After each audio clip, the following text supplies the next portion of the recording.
Pues ahora ya tenemos a Javier. Como siempre os digo, antes de empezar, cojan este enlace que tienen arriba, pónganlo en Instagram, en Telegram, en WhatsApp, en Facebook, donde quieran para avisar de que estamos con Javier.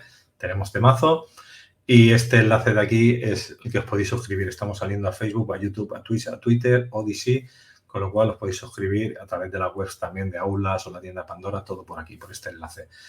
Pues dicho esto, vamos aquí a saludar a Javier. ¿Qué tal, Javier? ¿Cómo estás? Hola, ¿qué tal? Hoy se me ve un poco oscuro el rostro. Vamos a tratar de mejorar la luz aquí. Espera un minutito.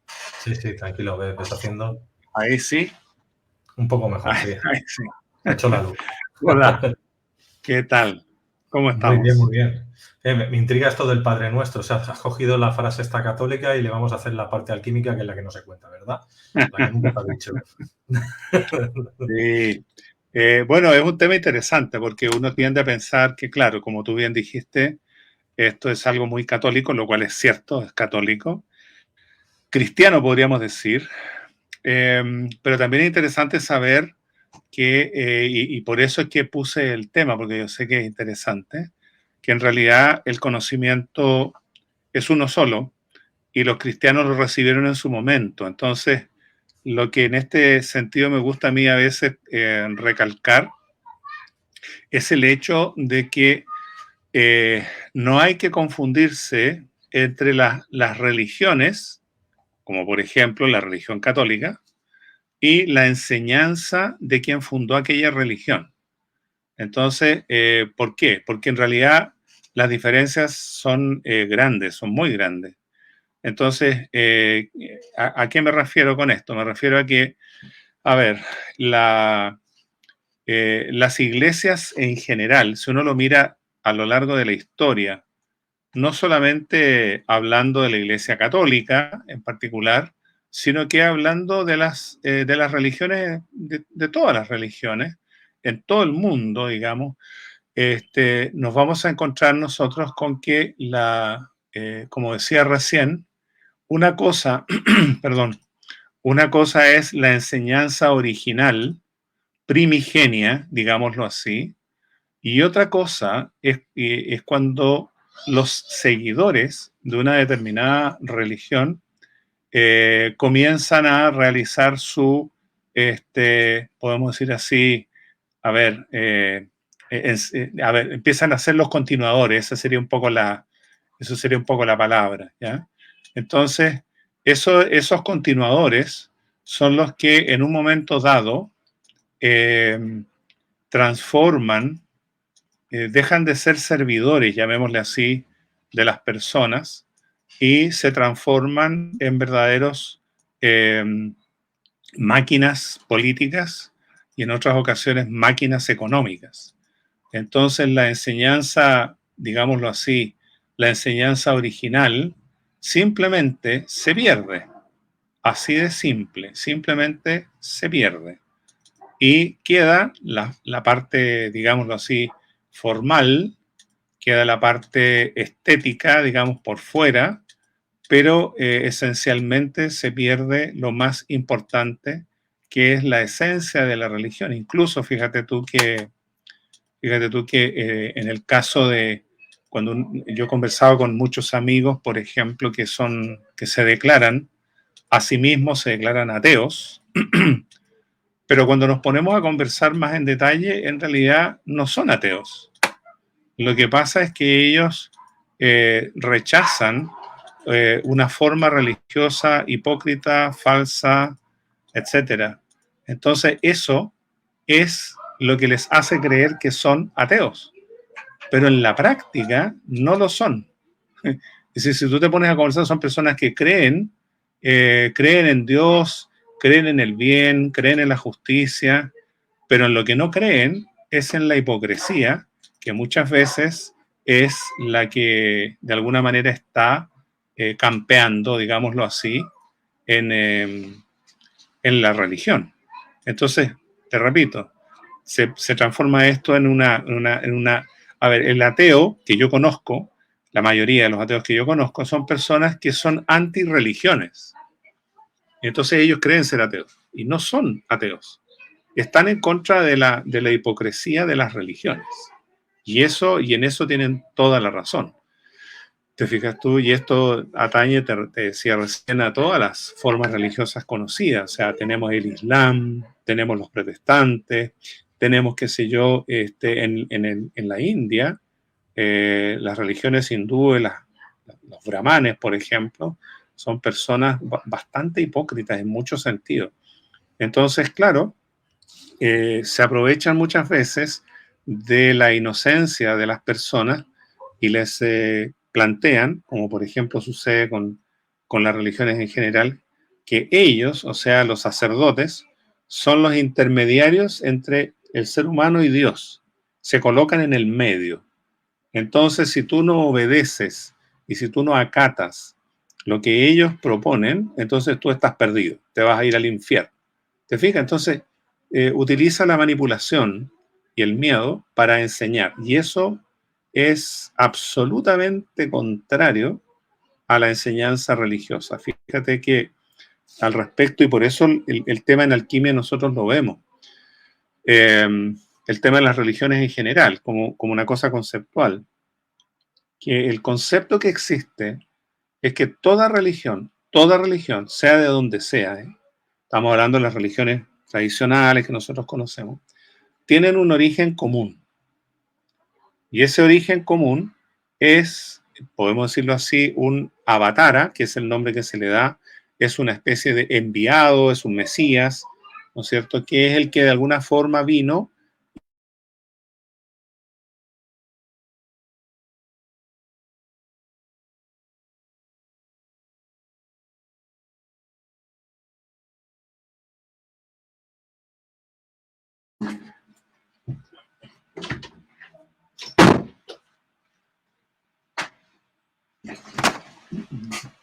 ¿Algo pasó?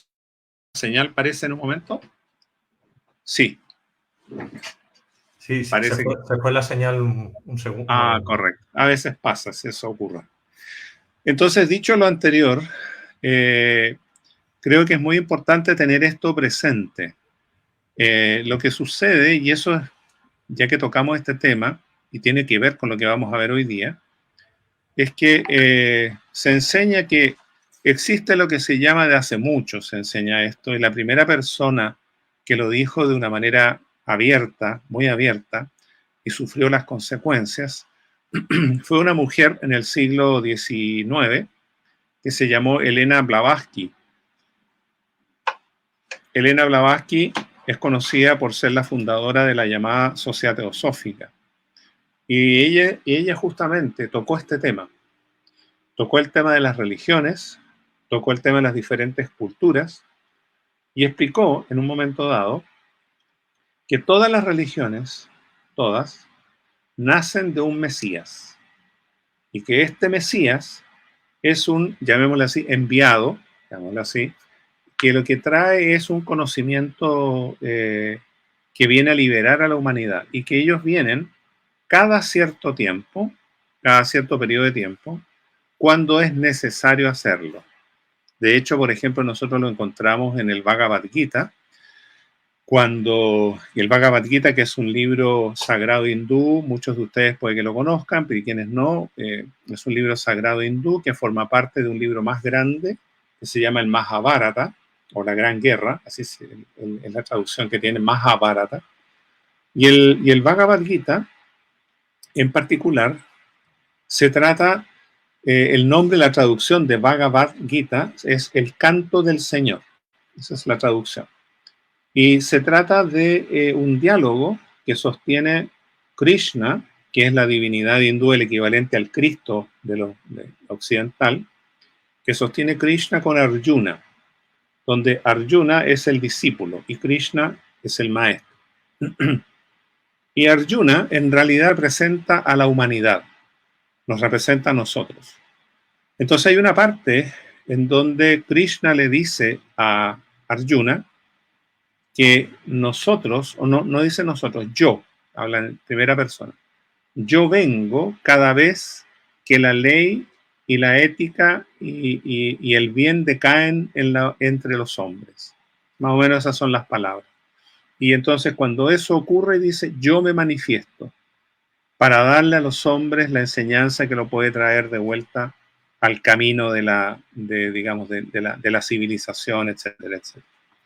Entonces, claro, tenemos a Krishna, Buda, Jesús, por supuesto, está Mahoma, está Moisés, está Vyasa en la India también, y son personajes, son enviados, llamémoslo, esa es la palabra correcta, cuya misión consiste en entregarle a la humanidad un conocimiento que les va a sacar del dolor en el que están viviendo en ese momento.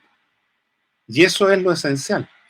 Entonces, por eso es que si uno hace un estudio comparado de las religiones, un estudio comparativo entre las distintas religiones, nos vamos a encontrar con que la cantidad de coincidencias es gigantesca, es enorme. Esto daba una conferencia y para un curso, en realidad, las religiones comparadas, porque nos permite darnos cuenta de lo que estamos conversando. Entonces, un Mahoma, un Jesús, un Krishna, un Buda, esencialmente están enseñando lo mismo, exactamente lo mismo. Lo que sí hace una diferencia, y eso es correcto, hay que reconocerlo, es que por supuesto que estos seres superiores, que son estos enviados, estos mesías, tienen que adaptarse al lugar y al momento en que están enseñando. Entonces, claro, tienen que hablar el idioma de ese pueblo, tienen que llegar con esa forma desde el punto de vista externo, digamos, y manifestarse de una manera tal que, que este pueblo no lo rechace, aun cuando hay ocasiones en que sí lo han rechazado, como pasó con Jesús. Pero eso es otra historia. Lo que quiero decir es que estos avataras, o estos enviados, o estos mesías, vienen con una misión muy concreta, muy podríamos decirlo incluso simple, que consiste en entregarle a la humanidad esta enseñanza esencial que le permita regresar por un camino, digamos, que le conduzca a la libertad y que le conduzca a la superación y a la elevación de su condición civilizatoria. Eso es básicamente. Entonces, dicho lo anterior, el Padre Nuestro, que según cuenta la tradición, fue entregado por el mismo Jesús, en realidad, y en eso no creo que haya, yo ahí no lo dudo, digamos, lo que dice el Padre Nuestro, cuando uno lo lee entre líneas, se da cuenta que en realidad es algo maravilloso. Y entonces voy a explicar por qué hay una correlación muy clara entre las enseñanzas alquímicas, por una parte, y el Padre Nuestro. No nos tenemos que olvidar que las enseñanzas alquímicas vienen de Oriente, digamos del Medio Oriente, en particular, según nos narra la tradición de los tratadistas, la alquimia viene del país de Kem, es decir, de Egipto. Eso fue lo que ocurrió cuando los templarios, ¿no es cierto?, fueron iniciados por los sabios sufíes, y que estos sabios sufíes, a su vez, entregaron un conocimiento que ellos habían recibido mucho tiempo antes. Entonces, podríamos decir claramente que el conocimiento alquímico es un conocimiento que viene del Oriente, ¿ya? En particular de Egipto. Egipto, bien sabemos nosotros, es una civilización sumamente enigmática. Hay más es lo que no se sabe que lo que se sabe respecto de Egipto. Y por tanto, hay una cantidad muy grande también de especulación alrededor de esto. Y esa especulación justamente tiene que ver con que hay poca información. Ahora, yo antes mencionaba a Elena Blavatsky. Yo diría que Elena Blavatsky es la persona que primero comienza a hablar de estos temas y habla naturalmente de Egipto. Habla del Egipto predinástico, anterior a las dinastías, a la que también le llama el Egipto Atlante. Habla del Egipto dinástico, propiamente tal. y se refiere a qué es lo que sucede en ese momento, por qué y en qué momento se produce la transición hacia la primera dinastía, que luego continuará por miles de años, las siguientes dinastías, quiero decir, en Egipto. Entonces, claro, ¿con qué nos encontramos acá? Con una enseñanza tradicional muy antigua, una enseñanza que en realidad está oculta, como decíamos recién, pero que esta señora tan especial, Elena Blavatsky, tuvo la maravillosa, podríamos decir nosotros, voluntad de entregárselo a la humanidad. ¿Y en qué consistió eso? Consistió justamente en develar lo que estamos, en parte de las cosas que estamos diciendo. Ella dice, por ejemplo, que todo esto, lo que está explicando de las antiguas civilizaciones, de las antiguas religiones, de los antiguos pueblos que existieron, es algo que está escrito, dice, en los anales de la humanidad, en la historia de la humanidad, en los anales, a lo que ella denominó en su momento los llamados anales akáshicos, del Akasha, con SH, los anales akáshicos. Y que en estos anales akáshicos, explicaba ella, quedan registrados todos los acontecimientos de la humanidad. Es una suerte de memoria. Es algo parecido, si hacemos nosotros una suerte de paralelo, entre un ser humano, por ejemplo, cada uno de nosotros, y la humanidad como un gran ser vivo.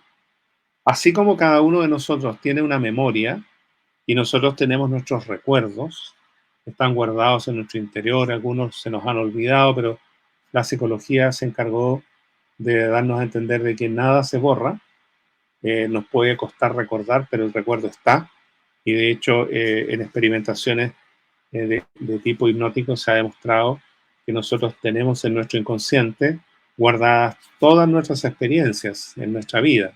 Incluso hay ocasiones en que estas experiencias intrauterinas todavía están grabadas en nuestra memoria. Bueno, pero así como cada uno de los seres humanos, cada uno de nosotros tiene una memoria, yo en este momento recuerdo cómo me llamo, dónde estoy viviendo, cuál es mi familia, quiénes eran mis padres, dónde estudié, de qué ciudad vengo, etcétera.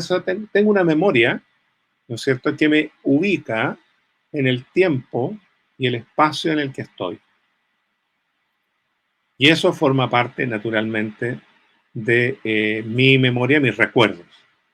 Si por algún motivo yo perdiera mis recuerdos, perdiera la memoria, hay personas que por razones médicas padecen de amnesia. La persona que padezca de amnesia va a sufrir mucho porque justamente va a olvidar quién es. Va a olvidar su origen, su nombre, su propósito, a sus seres queridos, y se va a sentir como suspendido en el aire sin saber qué hacer. Es muy incómodo, es cosa que nos imaginemos un poco cómo sería nuestra vida sin nuestra memoria y nos vamos a dar cuenta que es muy angustioso incluso pensarlo. La humanidad es lo mismo. La humanidad es un gran ser vivo que tiene memoria, que tiene un recuerdo. Esos recuerdos de la humanidad están registrados, así como nosotros tenemos nuestro cerebro, ¿no es cierto? Ahí tenemos registrados nuestros recuerdos. La humanidad los tiene registrados en los llamados anales akáshicos. Y cuando una persona es capaz de acceder a esos anales akáshicos, no es ninguna cosa sencilla, pero existe esa opción, podemos acceder a los recuerdos, podemos acceder a los recuerdos de esta humanidad, y son nuestros propios recuerdos. Porque el hecho de que nosotros podamos acceder a los anales akáshicos es porque tenemos derecho a hacerlo. Y tener derecho significa que nosotros somos parte de esos anales. Es decir, en los anales akáshicos están también registradas nuestras propias acciones, nuestro propio pasado. Lo que pasa es que aquí se confunde y se mezcla con la totalidad del pasado de la humanidad. Entonces, visto esto así, lo que hace, estoy tratando de fundamentar lo que dice Blavatsky respecto de la humanidad y estos seres, estos mesías que hablábamos recién. Entonces, explica ella que dadas las características que vive la humanidad hace millones de años, porque el ser humano tendría millones de años, no cientos de miles, como creen la ciencia oficial hoy día, fue necesario formar, explica Blavatsky, por parte de seres que habían estado, estuvieron por encima de la evolución humana, fue necesario crear y formar lo que se llama una hermandad blanca, ese es el nombre que tiene. Le llaman también Logia Blanca Universal o Fraternidad Universal de Maestros, cuyo objetivo principal está en el justamente guiar a la humanidad, sobre todo en los momentos más difíciles. Y para eso entonces utilizan en gran medida este recurso que hablábamos unos momentos atrás del avatara, o de este ser superior que viene a fundar una nueva fe, a entregar un nuevo conocimiento para guiar a los hombres. Parte de eso entonces es el Padre Nuestro. Es decir, el Padre Nuestro fue entregado a la humanidad justamente como una manera de enseñarnos hacia dónde va la humanidad y cuán importante es que nosotros sepamos de qué estamos hablando cuando hablamos del ser humano. Entonces, dicho lo anterior, yo me voy a permitir recordar lo siguiente para más o menos estar en la frecuencia, digamos, necesaria de lo que vamos a conversar. Entonces, cambiar los lentes, ahí sí. Entonces, ¿qué es lo que sucede? Voy a explicar brevemente, antes de ir al tema del Padre Nuestro propiamente tal, lo que explica la alquimia respecto del ser humano, respecto de nosotros. La alquimia explica y dice que lo primero que existió fue el Dios innominado. El Dios innominado, que es el equivalente al Tao de los orientales, ¿no es cierto? Es el uno sin segundo, es la causa sin causa, es decir, tiene muchos nombres y se caracteriza porque no se puede hablar del uno sin segundo, del Tao, del innominado, porque cualquier cosa que se hable necesariamente es insuficiente e incompleta. Entonces, confluyen, digamos, y coinciden los tratadistas en que acerca de este Tao o este Dios innominado, muy poco se puede hablar. Lo único que se puede decir, explica la alquimia, es que el Dios innominado hizo una creación, y esa creación es el llamado Dios, digamos, creador. Entonces se establece una diferencia entre el Dios innominado, que es el que todo, el uno sin segundo, el que nunca ha dejado de existir, nunca va a dejar de existir, ni dejará de existir, etcétera. Hay distintas maneras de decirlo y explicarlo. Y entonces Dios innominado crea al Dios creador, que en la alquimia se conoce con el nombre del Alcaest, donde el Alcaest es ese Dios creador, creado por el innominado. Y es luz, es explicado así en la alquimia. En el lenguaje alquímico se explica que es luz, incluso es una luz llamada, el Alcaest es llamado el gran disolvente universal, ¿ya? Ese es el otro de los nombres que recibe. Le llaman también mercurio divinizador. Tiene varios nombres en la terminología alquímica. Entonces, este llamado Dios creador, que es la luz iniciática, es otro nombre también que, por ejemplo, los masones en sus templos hablan de la luz iniciática que viene de una estrella flamígera que está en el centro del templo masónico, etcétera, etcétera. En general, este concepto del Dios creador, esta luz iniciática que es la que comienza la creación, está presente siempre. No obstante, el Dios innominado necesariamente tiene que crear la contraparte. Es decir, así como creó a la luz, que es el Alcaes, necesariamente tiene que crear a la oscuridad, que es la contraparte de la luz. Y esta oscuridad existe con el nombre, en el lenguaje alquímico, existe con el nombre de caos. Incluso Ireneo Filaleteo le llama el caos de los sabios. Es una manera de explicar que este caos de los sabios es esta oscuridad contrapuesta a la luz del Alcaes o a la luz del Dios creador. Dicho esto, entonces, nos queda claro entonces que está el innominado y sus dos creaciones, el Alcaes y el caos. Entonces, siguiendo con la concepción alquímica de la creación, llega un momento en que el Dios innominado le pide al Alcaes que cree al ser humano, ¿ya? Y le da esta instrucción. Y el Alcaes, como Dios creador que es, obedece naturalmente y crea al que se llamará el primer Adán. Entonces, este primer Adán es creado a imagen y semejanza del Alcaes, del Dios creador, y por lo tanto es perfecto.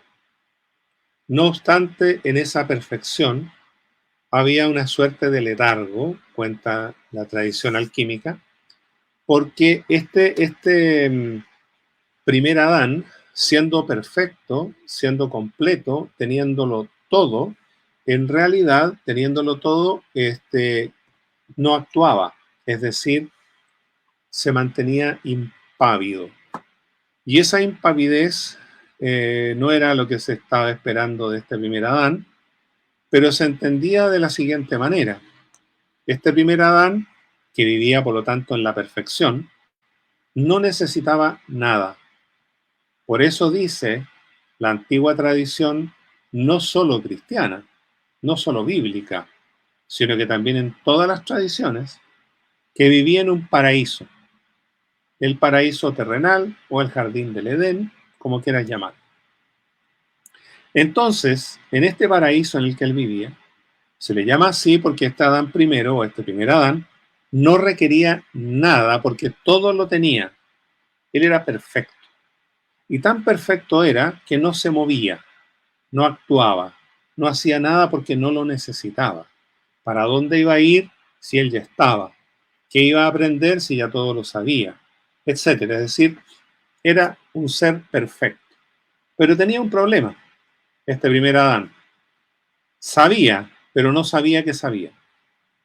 Entonces estaba absolutamente impávido, aletargado, y no cumplía en definitiva el propósito por el cual había sido creado, porque el propósito del Dios innominado, de pedir la creación de este primer Adán, era que el Dios innominado deseaba y necesitaba conocer su propia creación.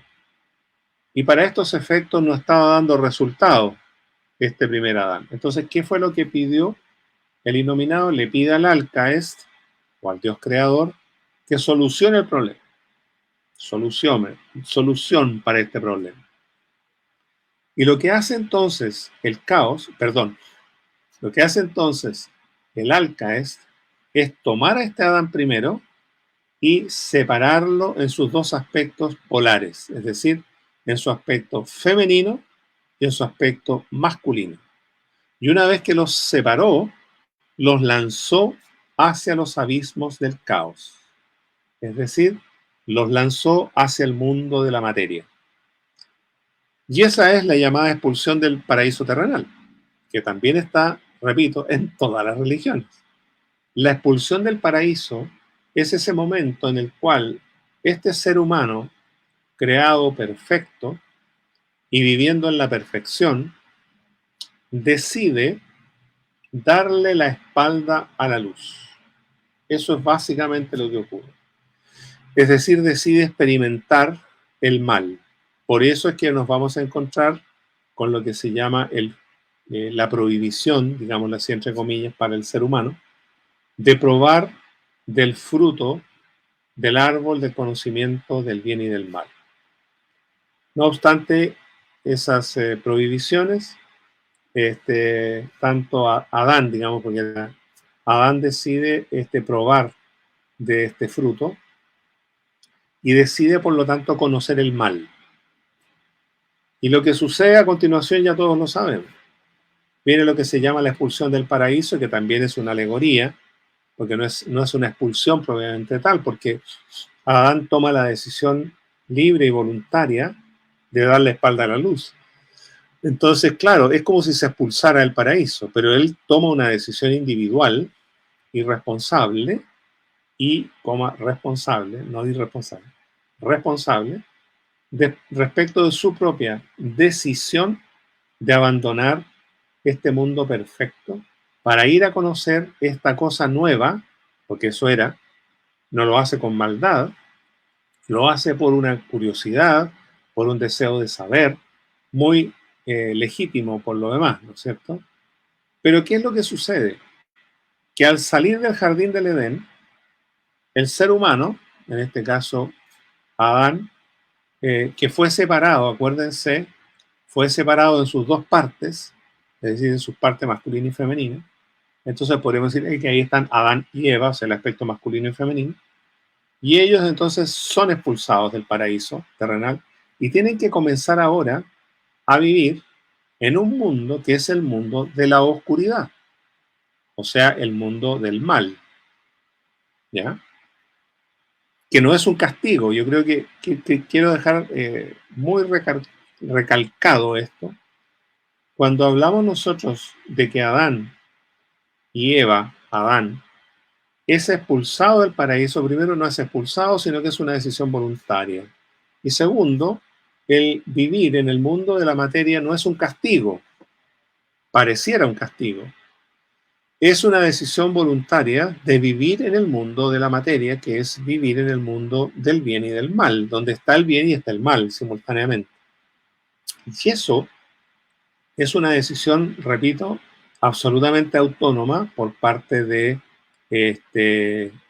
Adán, ¿no es cierto?, de ir a vivir este mundo en el que, si ustedes se acuerdan, tendrás que, a la mujer le dice, parirás con dolor, y al hombre le dice, ganarás el pan con el sudor de tu frente, en el entendido de que en el mundo, eso subentiende esto, que en el mundo perfecto digamos, del paraíso, la mujer no tenía que parir y el hombre no tenía que trabajar para el sustento. Cosa que sí está descrita, después se ve que efectivamente la mujer no tenía que parir, pero eso ya es otro tema. Entonces, esto es producto, repito, no es un castigo, es producto de una decisión. Y cuando entonces el ser humano comienza su peregrinaje por el mundo de la materia, es cuando nace toda esta necesidad, porque esto estamos hablando de la humanidad completa, aquí no estamos hablando solo de un personaje, estamos hablando de toda la humanidad, comienza su peregrinaje por este mundo material, por este mundo concreto, por este mundo de tinieblas. Y por lo tanto, entonces, el hombre, el ser humano, digámoslo así, hombre o mujer, separado él de su origen, porque él sigue siendo un ser perfecto, sigue siendo un ser perfecto. Lo que pasa es que al caer en el mundo del caos, él se olvida de su origen y se ve como envuelto por el caos, es como atrapado, una suerte de prisión por el caos. Y por lo tanto se produce, en el ser humano, se produce el olvido. Por eso antes hablábamos de la importancia del recuerdo, la importancia de la memoria. Cuando nosotros caemos en el caos, olvidamos nuestro origen naturalmente, nuestro origen divino. Y por tanto, al olvidar nuestro origen divino, se produce en nosotros el dolor. Porque una característica o algo que caracteriza al ser humano es el hecho de que nuestra atención, donde nosotros, los seres humanos, ponemos nuestra atención, En ese punto estará nuestra conciencia.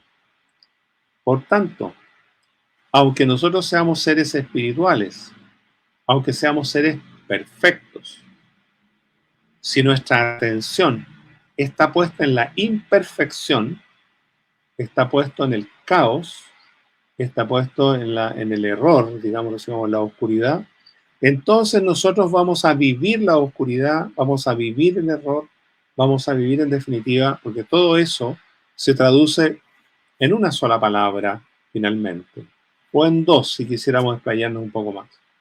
Ignorancia es lo primero, ignorancia es nuestro origen, y dolor.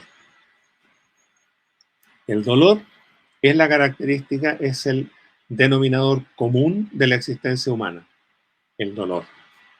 Y este dolor se hace presente en la vida del ser humano en la medida en que nosotros no tenemos nosotros no tenemos claridad respecto de nuestro futuro y tampoco de nuestro pasado. Y nace por lo tanto el dolor. El ser humano, nosotros, que somos seres perfectos, inmortales, porque somos inmortales, lo que muere es esta cáscara. Nosotros seguimos viviendo más allá de esta cáscara. Nosotros seres humanos perfectos, al olvidar nuestro origen, creemos, nos convencemos de que somos materia. Y creemos que somos polvo y nos convertiremos en polvo y que después de la muerte todo desaparece, etcétera, etcétera. Entonces, eso genera en el ser humano el dolor. Y el Buda lo explica con gran claridad. Cuando el Buda dice, por ejemplo, las 4 nobles verdades del budismo, la primera gran noble verdad es acerca del dolor. Es la primera. La primera noble verdad es que el ser humano vive en el dolor. Digan lo que digan, es así. La segunda noble verdad es que es la causa del dolor y la explica luego diciendo que, claro, nosotros que somos seres perfectos nos hemos confundido y hemos caído en la materia y por lo tanto un ser perfecto como nosotros no puede vivir tranquilo en el mundo de la materia, porque en nosotros siempre habrá una remembranza, un eco que nos habla de la perfección, que nos habla de la felicidad, que en definitiva nos recuerda ese paraíso perdido, ese paraíso terrenal o ese jardín del Edén perdido. Pero es un recuerdo lejano, poco claro. Esa es la razón por la cual los seres humanos, por ejemplo, nos embelezamos con la belleza. Si nosotros vemos, por ejemplo, un atardecer hermoso, o vemos una obra de arte hermosa, o escuchamos una música hermosa, ¿por qué la encontramos hermosa? ¿Se lo han preguntado alguna vez? ¿Por qué encuentro hermoso lo hermoso? La respuesta la da el Buda. Y lo dice, porque tenemos el recuerdo de lo hermoso. Lo recordamos. Nadie busca aquello que no conoce. Lo conocemos, pero lo hemos olvidado, pero nos queda una especie de recuerdo. Entonces, cuando escuchamos una música hermosa, vemos un paisaje hermoso, vemos algo hermoso, se produce en nosotros un impacto, porque eso que estamos viendo afuera, de alguna forma, está rebotando en nuestro interior y está produciendo esa, como, qué maravilla, ese sentir que estamos un poco más cerca de lo que estamos buscando. Después se nos va, se nos olvida, qué sé yo, y todo lo demás. Pero eso es. Entonces, en esta situación, el ser humano ha vivido, de acuerdo a lo que dice Blavatsky, una gran cantidad de distintas épocas culturales y que le llamó razas, Elena Blavatsky, que habla de la forma de evolucionar de la humanidad y cómo esta humanidad va desarrollándose, va, sí, esa es la palabra, evolucionando, hasta llegar a niveles elevados de civilización, etc. Pero en este devenir, el hombre, el ser humano, quiero decir, en su ignorancia, seguirá cometiendo errores, seguirá de alguna forma equivocándose. Y una de las equivocaciones más grandes que comete el ser humano, esa la vemos en todas las religiones, cuando la explicitan, es el olvidarse de que su prójimo, es decir, que las personas que nos rodean, son también tan merecedoras de la felicidad y del bien y de la justicia como nosotros. Entonces se instauró lo que se conoce como la herejía de la separatividad al caer en el caos. Y en esta herejía de la separatividad, que es el sentirme yo separado de todo lo demás y por lo tanto me siento único y lo demás no importa, ¿ya? Es un poco una manera de explicarlo.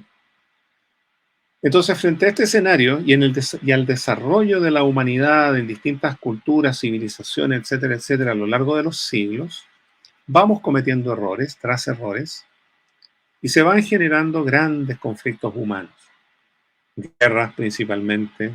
El odio reemplaza al amor y cuando el odio reemplaza al amor, naturalmente lo que ocurre es que todo se desarma, todo se desconcierta, todo pierde sentido y en definitiva lo que pasa es que el hombre cae nuevamente en la iniquidad, cae en la injusticia y redunda esto en dolor, más dolor, más dolor.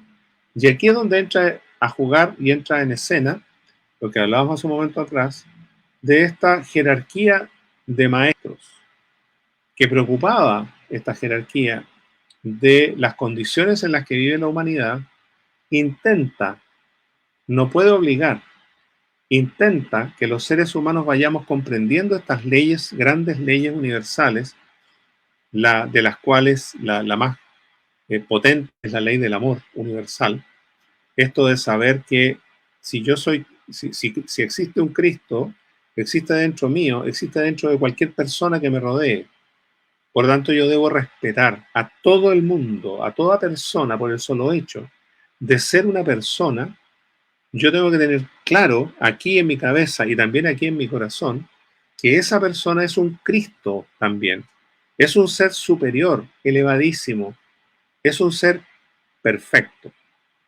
Pero como hemos caído con nuestra conciencia en el mundo concreto del caos, eso se nos olvida y eso genera, por lo tanto, una reacción de, llamémosle así, odio para ponerlo en contraposición al amor. Y eso produce dolor. Entonces estos avatares vienen cada cierto tiempo, ya lo hemos dicho varias veces, y cuando Jesús estuvo acá hace 2000 años, un poquito más, nos vamos a encontrar con que dentro de las cosas que entrega está el Padre Nuestro. Y si ustedes se acuerdan, el Padre Nuestro dice, Padre Nuestro que estás en los cielos, así parte. Desde el punto de vista alquímico, en la alquimia se dice lo mismo, pero con otras palabras. La alquimia dice, agua de vida, alca es nuestro mercurio. Ese es el Padre Nuestro. El alca es el Padre Nuestro, o sea, nuestro Padre, aquel que nos creó. ¿Ya? Luego dice, santificado sea tu nombre, dice. Bueno, el alquimista, cuando estudia alquimia, sabe que el mercurio, el alca, es la santa presencia de Dios. Así lo percibe la alquimia. Es decir, que este Padre Nuestro es la presencia de Dios. Y por lo tanto, santificado sea tu nombre es una manera de decir, tú que eres la santa presencia de Dios, lo dice la alquimia. Luego sigue, hágase tu voluntad, dice el Padre Nuestro. Lo que dice la alquimia es que el alcaes dirige todas mis decisiones. Y el alquimista le pide al alcaes que dirija todas mis decisiones en perfección, es decir, que evite que yo me equivoque.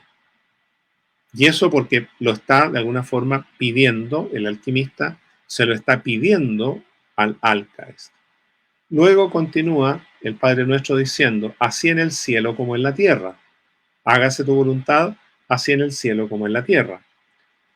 Entonces, la alquimia lo dice de esta otra manera, dice que se haga, que estas decisiones, ¿no es cierto?, sean dirigidas en perfección tanto en el mundo celeste como dentro del caos, tanto en el cielo como en la tierra.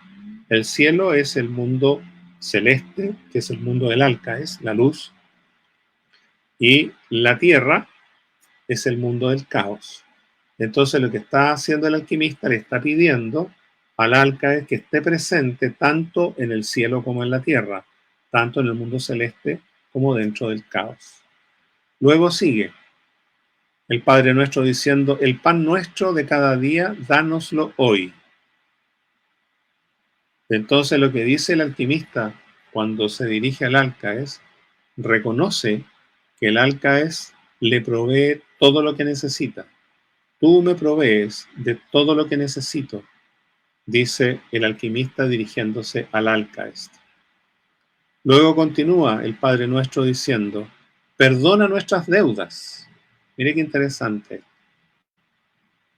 Lo que hace el alquimista le pide al Alcaes que disuelva sus soles y sus lunas, o sea, que disuelva el caos. Porque el trabajo de la alquimia, aquí me voy a detener un minuto en esta parte, el trabajo de la alquimia, la razón de ser de la alquimia, consiste en hacer un trabajo práctico en el cual este caos que me tiene rodeado, que me tiene prisionero, que me tiene enclaustrado, que no me permite recibir la luz, ni tampoco permite que mi luz se pueda ver, está formado, ya lo sabemos, de caos. Entonces, lo que hace la alquimia es que a través de su conocimiento, del conocimiento alquímico, de la doctrina alquímica, enseña a disolver el caos. Es decir, le enseña al practicante de la alquimia cómo tiene que deshacerse de ese caos que le rodea y que le tiene prisionero. Por eso le dice, disuelve mis soles y mis lunas. En el lenguaje alquímico, sol y luna son los dos elementos que componen el caos. Entonces, me voy a seguir deteniendo en este punto, porque es muy interesante. Es como el perdón de los pecados.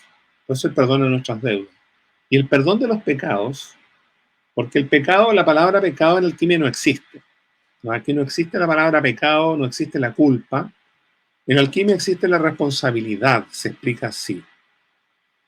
Y que por lo tanto nosotros, que vivimos dentro del caos, tenemos que liberarnos del caos. Y para eso trabajamos con el Alcaes. Y lo que hace, repito, el Alcaes es, a través del trabajo alquímico, el alquimista se baña en el Alcaes, es como ponerse bajo una ducha de Alcaes, de disolvente. Y este disolvente universal, conocido como el caos, disuelve precisamente el caos. El disolvente universal, conocido como el Alcaes, disuelve precisamente el caos. Y el caos no es más que todas las creaciones negativas, equivocadas, que hemos nosotros realizado y que hemos cometido a lo largo de las muchas vidas que hemos vivido. En el Oriente a esto le llamarían karma. Nosotros hemos generado, hemos producido un karma que nos tiene aquí prisioneros. Entonces, desde el punto de vista alquímico, ese karma es disuelto por el Alcaes. Y ese karma adquiere la forma de caos. Por lo tanto, entonces, el trabajo del alquimista con el Alcaes disuelve el caos. Produce lo que se conoce como el perdón de los pecados. Maravilloso. Luego dice, perdona nuestras deudas. Luego dice, así como yo perdono a mis deudores. Entonces lo que estamos diciendo los alquimistas es que cuando el Alcaes disuelve mi caos, así yo estaré en paz con el mundo. Entonces, claro, yo soy capaz de perdonar, porque además yo he sido perdonado. Es decir, se ha disuelto el caos.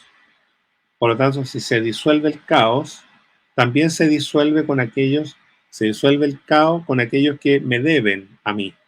Por eso yo perdono a mis deudores.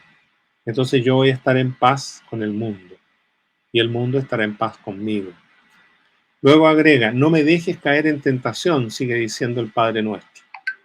Y lo que dice la alquimia es, tú evitas mi error si diriges todos mis pasos. Claro, porque la tentación, ¿qué es? En realidad la tentación, si lo miramos así, justamente hace alusión a la caída. ¿Qué fue lo que hizo que cayera, digamos, en el caos este primer Adán? La tentación. La tentación de probar algo que sabía que mejor no probara, pero la tentación fue muy grande. Entonces, en definitiva, lo que dice el Padre Nuestro es, no me dejes caer en tentación, porque en definitiva lo que estamos diciendo es, no permitas que me vuelva a pasar lo mismo, un poco así.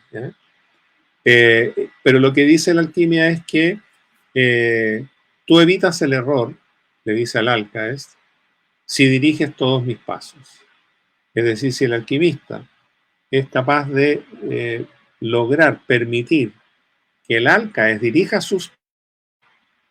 Entonces, no vamos a cometer ningún error. Todo lo que hagamos será perfecto. Y finalmente agrega, líbrame del mal, dice el Padre Nuestro.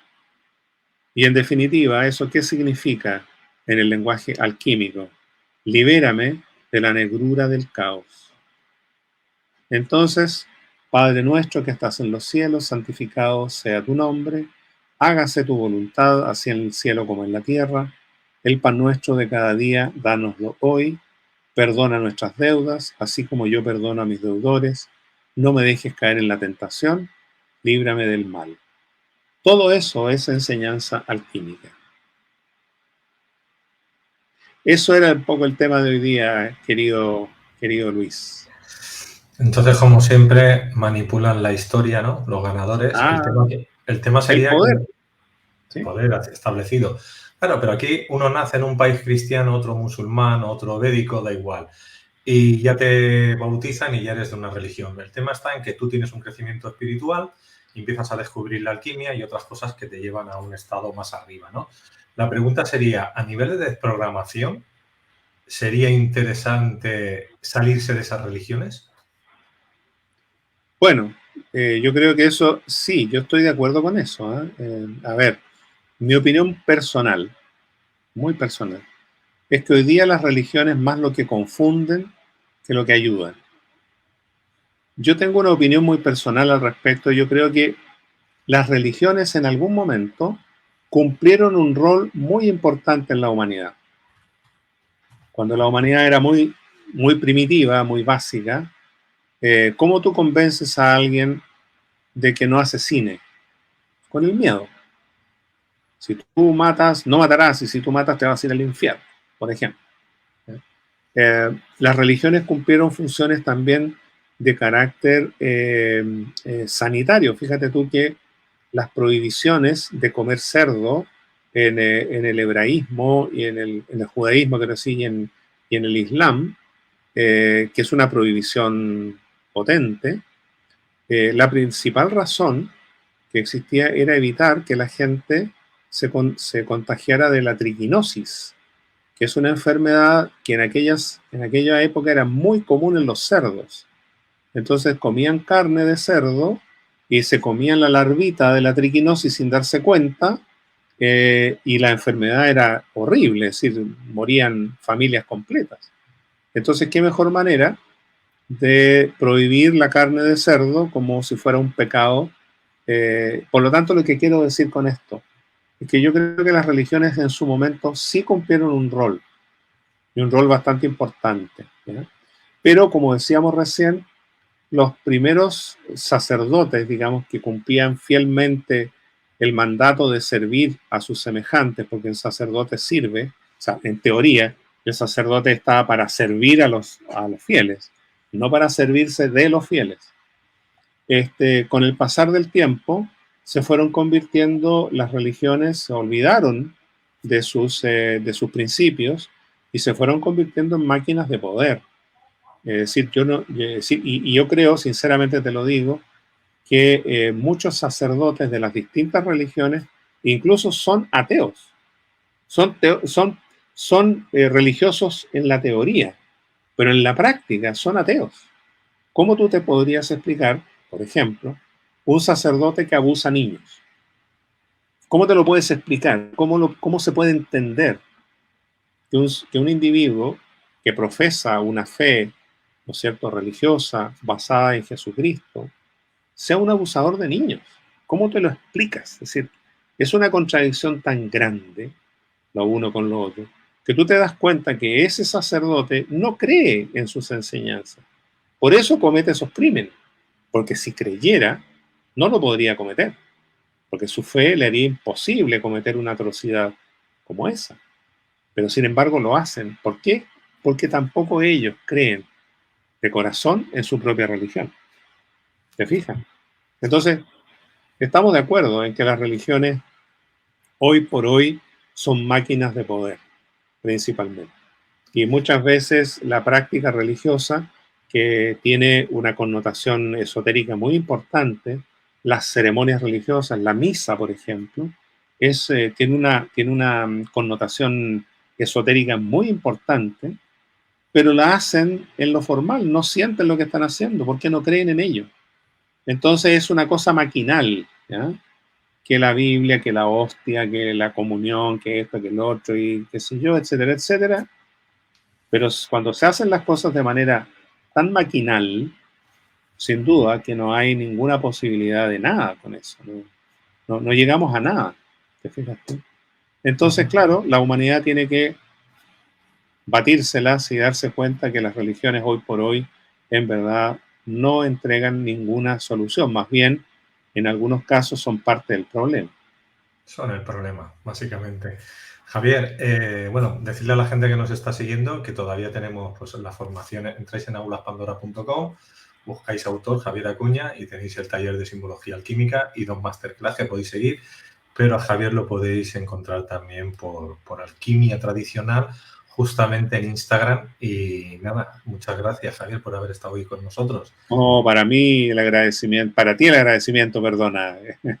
Muchas gracias a ti, Luis, por invitarme a conversar de estos temas que son muy interesantes. Bueno, pues en 15 días te volvemos a ver y Ok, Alquimia Tradicional. Ahí en Instagram os enteraréis de todas las formaciones nuevas y todas las cositas que va haciendo Javier con su escuela, básicamente.